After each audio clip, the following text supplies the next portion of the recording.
మీనాక్షి నటరాజన్ కేసులో పిటిషనర్ బండారు శ్రీలత నాంపల్లి కోర్టులో విచారణకు హాజరయ్యారు. అనుకోకుండా వివరాలు ఇచ్చానని, ఎవరో వివరాలను లీక్ చేశారని చెప్పారు.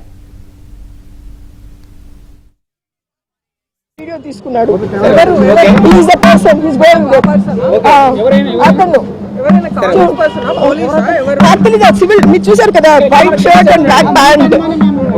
నాకు ఫస్ట్ కావాల్సిన నాకు సెక్యూరిటీ అండి. So scared. నాకు మీరు చూసారు, ఇప్పుడే చూసారు, నేను ఇలా చెప్తుంటే ఆయన వెళ్ళిపోయారు. రైట్, నాకు ఎవరు థ్రెట్ అని నాకు తెలియదు, బట్ ఐ హ్యావ్ థ్రెట్. ఎవరు నేను ఆల్రెడీ ఇచ్చాను, 3 months బ్యాక్ కంప్లైంట్ ఇచ్చాను డీజీపీ గారికి. అయితే మీరు చేసిన కంప్లైంట్ మీద ఒక ఆరోపణ వస్తుంది, కాంగ్రెస్ పార్టీ వాళ్ళే మీరు చేసిన కంప్లైంట్లు బీజేపీ వాళ్ళకి ఇచ్చారు. నాకు ఎవరితో సంబంధాలు లేవు. నేను 4 ఏళ్లుగా నా కేసు ఫైట్ చేస్తున్నా. అలాగుంటే నేను ఎవరి దగ్గరకు వెళ్ళేదాన్ని కదా, ఇప్పటి వరకు రిక్వెస్ట్ చేసేదాన్ని కదా. I have no. చెప్పండి, కాంగ్రెస్ వాళ్ళే బీజేపీ వాళ్ళకి ఇచ్చారు అనేది చెప్తా ఉన్నారు. నాకు ఎవరితో ఎటువంటి సంబంధాలు లేవు. నేను ఎవరికి ఏమి ఇవ్వలేదు, నాకు తెలియదండి. ప్లీజ్ నన్ను కేసు మీద అటెండ్ చేయండి.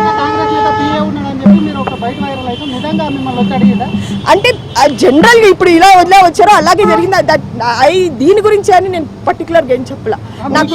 నాకు థ్రెట్, ప్లీజ్ అండి, నాకు ఇప్పుడు థ్రెట్ ఉంది. మీ ముందలే చూసారు, వీడియో తీస్తున్నారు, వాళ్ళు చెప్పగానే వాళ్ళు వెళ్ళిపోయారు. ప్లీజ్ నాకు కొంచెం రిలీఫ్, ప్లీజ్. నాకు థ్రెట్ ఉంది, ఫస్ట్ అది చూడండి.